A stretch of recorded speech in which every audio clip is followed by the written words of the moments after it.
Hello दोस्तों, आज हम वर्क प्रोफाइल की सीरीज़ में आज बात करने वाले हैं असिस्टेंट ट्रैक मशीन की।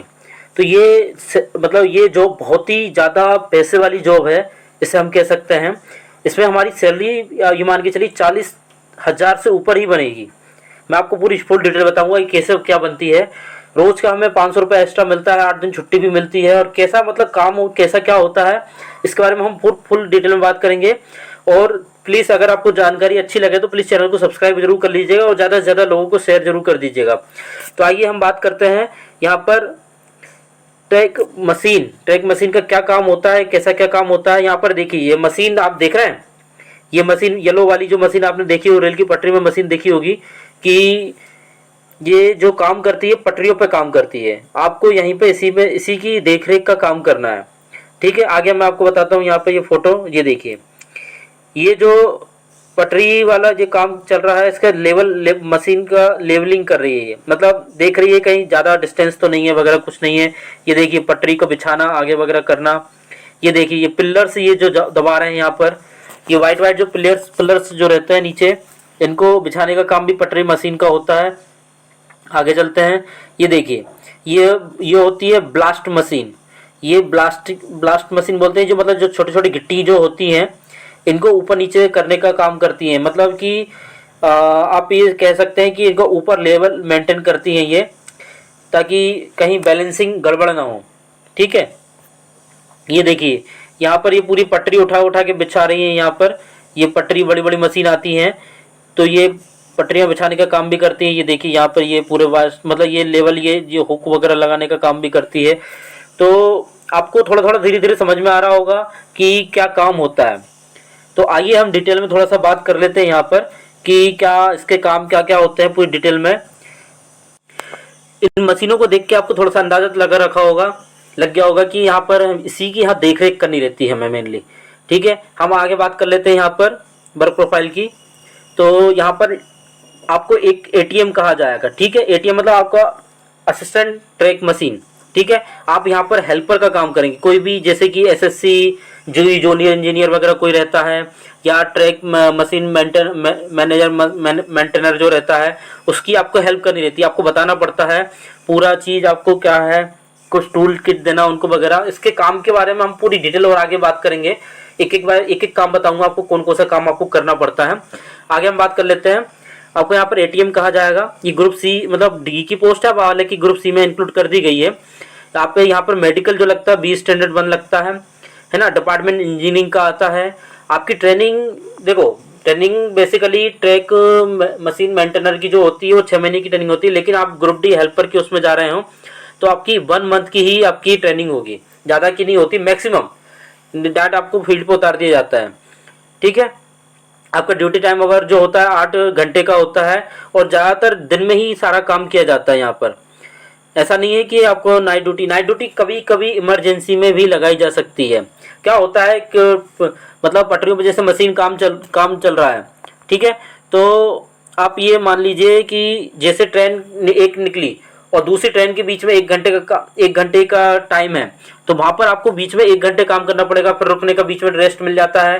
तो ऐसे कर करके टोटल 8 मतलब मेनली बेसिकली काम जो होता है 3 से 4 घंटे का ही काम होता है, और लेकिन ओवरऑल ड्यूटी जो रहती है वो 8 घंटे ही रहती है। ठीक है,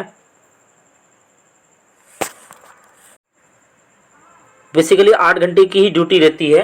ठीक है, आपको वर्क जो मिलेगा वो आपको ऑल डिवीजन में मिल सकता है। मतलब एक जोन है, जोन के अंदर जो डिवीजन रहते हैं आपको पूरे डिवीजन में काम करना पड़ सकता है, और हो सकता है कि पूरा जोन में भी आपको कहीं भी भेजा जा सकता है। इसलिए एक डिवीजन का काम होता है, कहीं इमरजेंसी कहीं दिक्कत आ जाती है तो वहाँ आपको भेज दिया जाता है। ठीक है, एक प्रॉपर स्टेशन नहीं होता, आपको पूरा डिवीजन आपको पूरा कवर करना पड़ेगा। और आप अगर ड्यूटी के टाइम में आप करते करते आप स्टडी के लिए आप 3 से 4 घंटे आप इजीली आराम से निकाल सकते हैं। मतलब ऐसा कोई हार्ड वैसा वर्कलोड मतलब ज़्यादा हार्ड नहीं होता है कि आप वहाँ पर पढ़ाई के लिए टाइम नहीं निकाल पाएंगे। तो आप मान चलिए 3 से 4 घंटे आप इजीली आप आराम से पढ़ाई के लिए निकाल सकते हैं, वो आपको मैनेज करना पड़ेगा। ठीक है, आगे हम बात कर लेते हैं यहाँ पर वर्क की।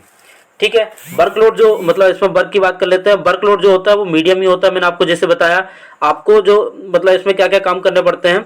एसएससी रहता है, एक जूनियर इंजीनियर रहता है, टेक्नीशियन रहता है, टीटीएम रहता है, मतलब टेक मशीन मेंटेनर जो रहता है, उसकी आपको हेल्प करनी पड़ेगी। वो कुछ भी काम बोलेंगे तो आपको उनको जाके कुछ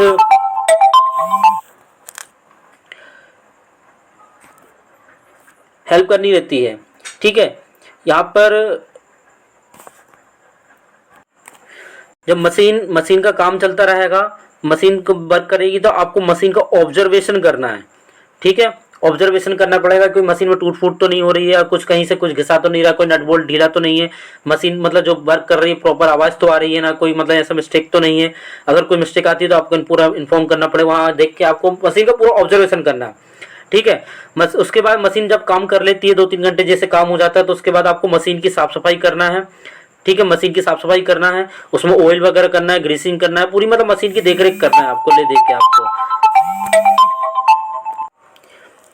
सीनियर जो भी ऑर्डर सीनियर जो भी ऑर्डर देता है उसको आपको मानना पड़ेगा। इंस्ट्रूमेंट लाना वगैरह, कुछ सामान पार्ट्स वगैरह है, कोच से निकालना बाहर लाना, और आपको सारे काम करना पड़ सकता है। टूल्स वगैरह किट ऑर्डर, मतलब सीनियर जो भी कहेगा आपके ऊपर, आपको आपको वो सारे काम यहाँ पर करने पड़ेंगे। आगे हम बात कर लेते हैं कैंपियन कोच। मतलब जैसे आप क्या रहता है इसमें, 21 दिन हमें कंटिन्यू वर्क करना पड़ता है। ठीक है। और 8 दिन की छुट्टी रहती है, 9वें दिन आपको जाके ज्वाइन करना रहता है। तो उस हिसाब से आपको रहना वगैरह सब यहीं पर होता है। ठीक है। कैसे कैंपियन कोच लगे रहते हैं, मैं आपको आगे बताऊंगा। यहाँ पर कैंपियन कोच लगे रहते हैं, पीछे रेल का डब्बे रहता है, उसी में आपका रहना खाना सोना रेस्ट सब उसी में रहता है। 21 दिन आपको बाहर ही काम करना रहेगा, उसी मतलब उसी जगह आपको वहाँ पर भी साथ में आपके साथ एसएससी जीई जूनियर टेक्नीशियन वगैरह ये सब सारे 2-3 लेबर वगैरह वो आपके साथ में उस केबिन में ही कोच में ही रहते हैं। ठीक है। उसमें कोच में पूरी व्यवस्था की जाती है, फ्रिज की, कूलर की, एसी की, टीवी की, किचन की, कुक की, ये सारी व्यवस्था आपको मिलेगी वहाँ पर। खाने का वगैरह आपको सब सारी चीज़ें मिलेंगी, मतलब कोई दिक्कत नहीं आती है आपको। ऐसे टूर के हिसाब से आपको पूरा 21 दिन आपको काम करना पड़ता है। उस हिसाब से आपको कंटिन्यू उसके बाद 8 दिन की छुट्टी भी दे दी जाती है। ठीक है। उसका जैसे ये दिया गया है ट्रैक मशीन स्टाफ, यहाँ पर ये डब्बे में आप देख रहे होंगे, ये इसमें ऐसे करके ये रहता है, स्टाफ पूरा बना हुआ है। मैं आपको अंदर से दिखाता हूँ कैसा रहता है। ये देखिए, ये आपके बेड वगैरह बने हुए हैं, ये रहने का रहता है यहाँ पर। और यहाँ पर ये देखो सोफा वगैरह लगे हुए हैं, पूरा टेबल वगैरह सोफा वगैरह, ये पूरा मतलब बैठने का पूरा व्यवस्था, ये पूरा सब रेल के एक डब्बे के अंदर बना हुआ रहता है। ठीक है। आगे देखे तो ये देखो अलमारी वगैरह दिख रही होगी आपको। ठीक है। अलमारी वगैरह है, ये सब डाइनिंग टेबल है वगैरह, ये सारी फुल फैसिलिटी आपको यहाँ पर मिलेगी। आइए मतलब आप समझ गए होंगे कि यहाँ काम कितना अच्छा है, और 21 दिन का है। और आपको बता दूं इसमें प्रमोशन जो होता है थोड़ा सा स्लोली होता है, मतलब सीनियर बेस्ड प्रमोशन रहेगा यहाँ पर। सीनियर बेस्ड के प्रमोशन के हिसाब से आपको ये जैसे एटीएम में आप 18,000 के लेवल पे हो, लेवल 1 कहलाता है। उसका TMM बनेंगे, मतलब ट्रैक मशीन मेंटेनर बनोगे। ठीक है। लेवल 2 में पहुंच जाओगे 19,500 हो जाएगा। TMM वगैरह 25,500 लेवल 3 में पहुंच जाओगे। मतलब ये क्या ड्यूरेशन बहुत साल होता है, 5 से 6 साल 7 साल भी लग जाते हैं, तो आप यहाँ तक पहुंच पाते हो और आपका रिटायरमेंट की समय आ जाता है। तो आप ये मान के चलिए कि इसमें मतलब प्रमोशन जो है बहुत स्लोली होता है। और इसके अलावा आप GDC वगैरह निकाल के क्लियर कर सकते हो, LDC एग्जाम होती है, आप स्टेशन मास्टर भी बन सकते हो। ठीक है। ये आपको एग्जाम यहाँ पे क्रैक करना पड़ेगा। ठीक है। इसके अलावा आप मान के चलिए यहाँ पर सैलरी की बात कर लेते हैं। ठीक है। सैलरी की अगर बात करें तो बेसिक आपका 18,000 हो गया, बेसिक 18,000 हो गया। DA आपका 7,560 हो जाएगा 42% के हिसाब से। HRA मिल जाता है सिटी के हिसाब से, छोटी सिटी अगर गाँव देते हैं तो 1800, नहीं तो 3600, नहीं तो 5400 वगैरह जो भी है एक्स्ट्रा। टीए जो 10,500 जो मिलता है आपका, मतलब इसमें सबसे ज्यादा 21 दिन, मतलब आप स्टेशन से 8 किलोमीटर दूर ही रहेंगे तो आपको पर डे का 500 रुपए के हिसाब से मिलता है, तो 21 दिन का 10,500 मिलता है। तो ये 10,500 एक एक्स्ट्रा होता है जो आपके 40,000 रुपए प्लस सैलरी पहुंचा देता है। 40,000 प्लस सैलरी आपके हाथ में सैलरी आ जाती है। ठीक है। नाइट ड्यूटी अलाउंस अगर इमरजेंसी नाइट ड्यूटी लग जाती है, या NPS जो होता है आपको 3,000 डिडक्ट करने के बाद भी आपकी 40 प्लस हाथ में सैलरी आ जाती है। मतलब ग्रोथ सैलरी अगर बात करें तो 42,300 42,000 43,000 के करीब आपकी ग्रोथ सैलरी बन जाती है। तो सैलरी बहुत अच्छा पैकेज है। और जिन लोगों को टूर जैसा पसंद है, वैसे 21 दिन जाके टूर करो और 8 दिन छुट्टी मनाओ, बहुत अच्छी है। मतलब सैलरी भी बहुत अच्छी है इसमें, आप 40 प्लस सैलरी जमा सकते हो। लेकिन हाँ, मतलब एक फैमिली के हिसाब से रेज डोली डेली आप फैमिली से नहीं मिल पाएंगे, तो इसमें थोड़ा सा ये माइनस पॉइंट कहलाता है। लेकिन ठीक है, ओवरऑल वर्क बहुत अच्छा है, ग्रुप डी के हिसाब से बहुत अच्छी जॉब है। तो प्लीज़ आइए, ज्वाइन करिए और खूब पैसा कमाइए। और चैनल को सब्सक्राइब करिए, आगे की ऐसी वर्क प्रोफाइल में आपको बताता रहूँगा और रेलवे की अपडेट आपको मिलती रहेंगी। Thank you.